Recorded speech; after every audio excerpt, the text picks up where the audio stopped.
नमस्कार प्यारे साथियों, मैं कुमार मुन्ना आप सभी को स्वागत करता हूं KMGS ग्लोबल क्लासेस में। तो आज हम फिर से देखेंगे PYQ ही देखेंगे। हमारा PYQ का सिलसिला जारी है। हम लोग PYQ ही करेंगे क्योंकि दरोगा और बिहार पुलिस का जो भी PYQ है हम करते रहेंगे, ठीक ना। PYQ करने से हमको पता चलता है कि क्वेश्चन कैसे पूछता है। तो हम लोग आज देखेंगे। पहला क्वेश्चन हमारा है PYQ के रूप में कि कथक किस राज्य का शास्त्रीय नृत्य है। पूछा है PYQ के रूप में पहला क्वेश्चन कि कथक जो कि किस राज्य के शास्त्रीय नृत्य हैं। तो इसका आंसर हम लोग देखेंगे पहले ऑप्शन और उसके अनुसार करेंगे टिक इसका आंसर। तो पहला ऑप्शन में दिया है तमिलनाडु, बी में दिया है उत्तर भारत और सी में दिया है मणिपुर और डी में दिया है आंध्र प्रदेश। तो इसका सही आंसर हो जाएगा उत्तर भारत। उत्तर भारत का है शास्त्रीय नृत्य कथक कहाँ का है, तो उत्तर भारत का है शास्त्रीय नृत्य। और पूछेगा भारतनाट्यम कहाँ का शास्त्रीय नृत्य है, तो तमिलनाडु का है। कहाँ का है, तमिलनाडु का। तमिलनाडु राज्य का शास्त्रीय नृत्य कौन सा है, तो कौन है, तो भारतनाट्यम है। कौन है, भारतनाट्यम।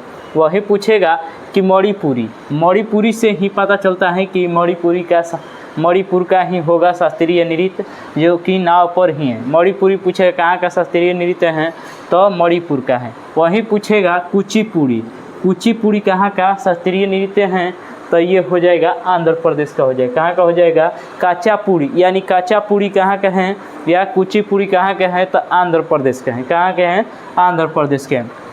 हमारा नेक्स्ट क्वेश्चन होगा मेहंदी किस राज्य का लोक कला है। यहाँ पर लोक कला है, वो शास्त्रीय नृत्य था। यहाँ पर लोक कला पूछा है मेहंदी किस राज्य का लोक कला है, ठीक ना। तो ऑप्शन ए में दिया है राजस्थान, बी में दिया है उत्तर प्रदेश, सी में दिया है महाराष्ट्र और डी में दिया है गुजरात। तो इसका सही आंसर हो जाएगा राजस्थान हो जाएगा। क्या हो जाएगा, राजस्थान हो जाएगा इसका सही आंसर। मेहंदी कहाँ का है लोक कला, तो राजस्थान का है। वही पूछेगा नेक्स्ट क्वेश्चन पूछेगा कि चौक पूर्णा कहाँ का लोक कला है, तो उत्तर प्रदेश का है। पड़ोसी राज्य बिहार का पड़ोसी राज्य जो कि उत्तर प्रदेश है, वहाँ का है चौक पूर्णा कहाँ के हैं, तो उत्तर प्रदेश का है। कहाँ का है, उत्तर प्रदेश का है। वही पूछेगा रंगोली कहाँ के हैं, तो महाराष्ट्र के हैं। कहाँ के हैं, महाराष्ट्र के हैं। साथिया पूछेगा तो गुजरात का है। साथ निभाना साथिया रात में, तो कहाँ का हो जाएगा, गुजरात। रात से याद करना है गुजरात। साथिया कहाँ का है, गुजरात का है। रंगोली कहाँ के, महाराष्ट्र के हैं। वही पूछेगा चौक पूर्णा तो उत्तर प्रदेश का है। और गोदना और अपहरण अपना बिहार राज्य का है। गोदना और अपहरण कहाँ का है, तो अपना बिहार राज्य के हैं गोदना और अपहरण, ठीक ना। नेक्स्ट क्वेश्चन बढ़ेंगे। नेक्स्ट क्वेश्चन हमारा होगा कि लोक लेखा समिति में कुल कितने सदस्य होते हैं। लोक लेखा का यहाँ जिक्र किया है, पॉलिटी से क्वेश्चन पूछा है, ठीक ना। लोक लेखा समिति में कितने सदस्य होते हैं, तो ऑप्शन ए में दिया है 22, बी में दिया है 30, सी में दिया है 45 और डी में दिया है 9। तो इसका सही आंसर हो जाएगा 22 हो जाएगा। 15 हो जाएगा लोकसभा से और 7 हो जाएगा राज्यसभा से। लोक लेखा में कितने सदस्य होते हैं, तो 22 सदस्य होते हैं, जिसमें 15 कहाँ से होते हैं, तो लोकसभा से और 7 होते हैं राज्यसभा से। वहीं पूछेगा कि पराकलन समिति में कुल सदस्य की संख्या कितना होता है। पराकलन समिति है, उसमें कुल सदस्यों की संख्या कितना होता है, तो 30 होता है। इसे वित्तीय समिति भी कहा जाता है। पराकलन समिति को और किस नाम से जाना जाता है, तो वित्तीय समिति के नाम से जाना जाता है। इनमें सदस्य की संख्या कितना होता है, 30 होता है। टोटल होता है लोकसभा का सदस्य, इसमें राज्यसभा का सदस्य नहीं होता है, ठीक ना। और नेक्स्ट क्वेश्चन हमारा पूछेगा कि संयुक्त प्रवर समिति में कितने सदस्य होते हैं, तो 45 सदस्य होते हैं। कितने होते हैं, 45 सदस्य होते हैं। 30 लोकसभा से होते हैं और 15 राज्यसभा से होते हैं। हमारा नेक्स्ट क्वेश्चन पूछा है बलवंत राय मेहता समिति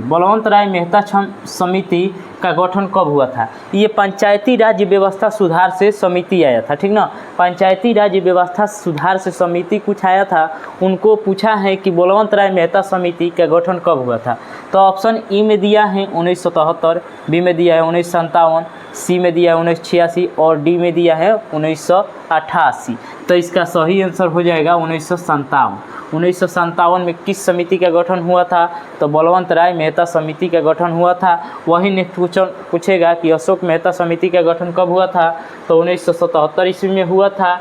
L M Singhvi L M. Singhvi समिति का गठन कब हुआ था? तो 1986 ईस्वी में हुआ था। वहीं पूछेगा गाडगिल समिति का, बी.एस. गाडगिल समिति का गठन कब हुआ था? तो 1988 ईस्वी में हुआ था। वहीं पूछेगा जी.वी.के. राव समिति का गठन कब हुआ था? तो 1985 में हुआ था। नेक्स्ट क्वेश्चन पूछेगा कि थुंगन समिति, पी.के. थुंगन समिति का गठन कब हुआ था? तो 1988 में। हमारा नेक्स्ट क्वेश्चन होगा कि के संथानन समिति का गठन कब हुआ था? के संथानन समिति का गठन कब हुआ था? के संथानन समिति का गठन कब हुआ था? तो ये चुनाव से संबंधित था।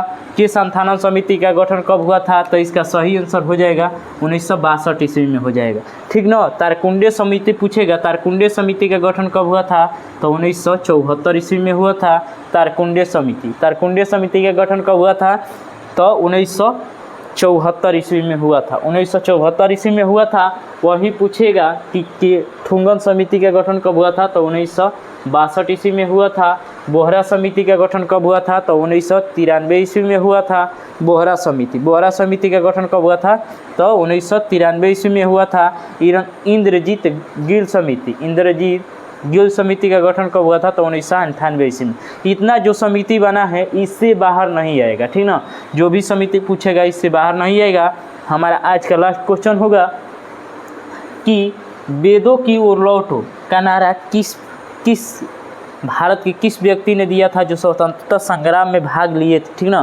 तो वेदों की ओर लौटो के नारा किसने दिया था? तब ऑप्शन ए में दिया है भगत सिंह, बी में दिया है पंडित नेहरू, सी में दिया है मंगल पांडे और डी में दिया है दयानंद सरस्वती। तो इसका सही आंसर हो जाएगा दयानंद सरस्वती हो जाएंगे। वेदों की ओर लौटो का नारा दिए थे। नेक्स्ट क्वेश्चन पूछेगा कि इनकलाब जिंदाबाद का नारा किसने दिया था? तो इनकलाब जिंदाबाद का नारा भगत सिंह ने दिए थे। कौन दिए थे? भगत सिंह ने दिए थे।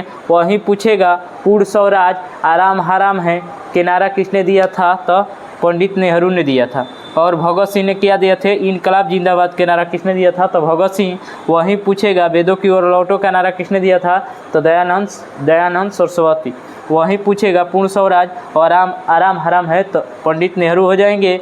मारो फिरंगी को किसने कहा था? तो मंगल पांडे ने कहा था। हे राम किसने कहा था? तो महात्मा गांधी ने कहा था। करो या मरो का नारा किसने दिया था? तो महात्मा गांधी ने दिया था।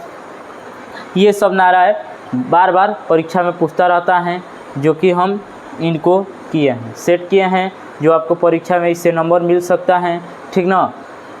तो यही था हमारा आज का PYQ के रूप में, जो कि आपको अच्छा लगा होगा, ठीक ना। तो अच्छा लगा तो प्लीज़ लाइक कर दीजिएगा और शेयर भी कर दीजिएगा, ठीक ना। तो मिलेंगे अगले वीडियो में इससे भी लाजवाब और बेहतरीन वीडियो के साथ। तो करते हैं बारी का विराम। सभी को लव यू, थैंक यू, जय हिंद, जय भारत।